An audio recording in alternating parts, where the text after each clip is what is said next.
हाय दोस्तों, सबसे बड़ी न्यूज़ ये निकल के आ रही है फ्यूचर रिटेल में। तो आपको बता दूं कि अमेज़न ने एनसीएलटी यानी नेशनल कंपनी लॉ ट्रिब्यूनल को कहा है कि आप इंसॉल्वेंसी यानी नीलामी ना करिए, या एक अप्रोच किया है अमेज़न ने एनसीएलटी से। दोस्तों आज हम इसी के बारे में जानेंगे क्या है पूरा। हाय दोस्तों, अगर आपने मेरे चैनल अभी तक सब्सक्राइब नहीं किया, सब्सक्राइब कर लीजिए कि मैं फाइनेंस से रिलेटेड वीडियो बनाता रहता हूं, जैसे कि एफडी, इंश्योरेंस, क्रिप्टो करेंसी और शेयर मार्केट से रिलेटेड जैसी चीज़ें बनाता रहता हूं, तो आपको जानकारी मिलेगी।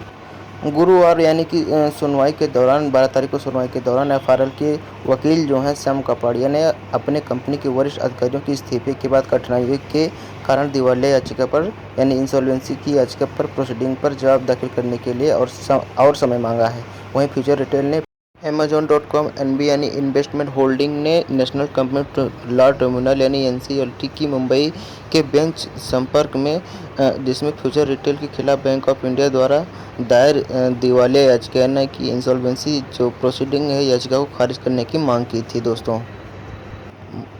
थी। वहीं बता दूं हमको बैंक ने विरोध करते हुए बैंक ने ट्रिब्यूनल से यानी एनसीएलटी से फ्यूचर रिटेल खिलाफ दिवालिया कार्रवाई शुरू करने के लिए अपने आवेदन को तत्काल स्वीकार करने का अनुरोध यानी कि कहा कि आप एक्सेप्ट करें और जल्दी काम करें, और तर्क दिया है कि किसी भी और देरी से सार्वजनिक धन की यानी कि जो जनता पब्लिक के पैसे हैं वसूली खतरे में पड़ सकती है, क्योंकि बैंक ने भी अपने पास से पैसे नहीं लगे, जनता के पास से पैसे दिए हैं और उनको वापस करना है। कई भारतीय बैंकों ने संघर्ष खुदरा विक्रेता।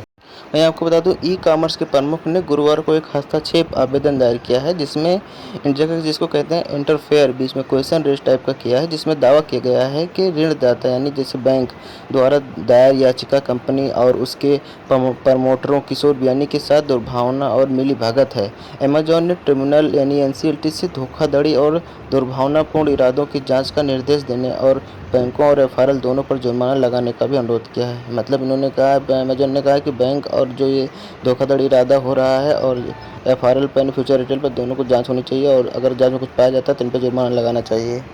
और उनका कहना है कि हम दिखाएंगे कि हमारे पास इस याचिका को दायर करने का अधिकार है, और हमारे पास यह मानने का कारण है कि ऋणदाता यानी कि जो कर्ज देते हैं और कंपनी आपस में हाथ मिलाते हैं। ऋणदाता और कंपनी आपस में हाथ मिलाते हैं। अमेजॉन के वरिष्ठ वकील अरुण कथपालिया ने तर्क दिया। उन्होंने कहा कि उन्होंने धारा 65 के तहत एक हस्तक्षेप एप्लीकेशन दायर किया है आईबीसी। वहीं प्रतिवाद करते हुए यानी काउंटर अटैक करते हुए बैंक ऑफ इंडिया ने की ओर से वरिष्ठ अधिवक्ता रवि कदम ने तर्क दिया कि अमेजॉन ना तो कर्जदार है और ना ही कर्ज देने वाला, ना ही लेने वाला, तो इसीलिए इस स्तर पर इस तरह की किसी भी आवेदन को दायर करने का कोई अधिकार नहीं है अमेजॉन को, और आवेदन को दायर करने का कोई अधिकार नहीं है। तर्क ने कहा कि कंपनी के कई अधिकारियों ने इस्तीफा दे दिया है और हमें डर है कि कंपनी की किताबें उपलब्ध नहीं हो सकती, और इसीलिए यह आवश्यक है कि आरपी कंपनी का नियंत्रण ले ले। फ्यूचर रिटेल की ओर से पेश वकील श्याम कपाड़िया ने मामले में जवाब दाखिल करने के लिए एक सप्ताह और मांगा है। वहीं एफआरएल यानी कि फ्यूचर रिटेल 6 जून तक जवाब दे सकता है।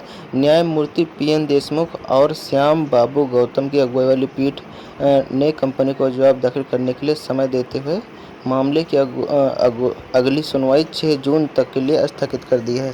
अब 6 जून की सुनवाई होगी।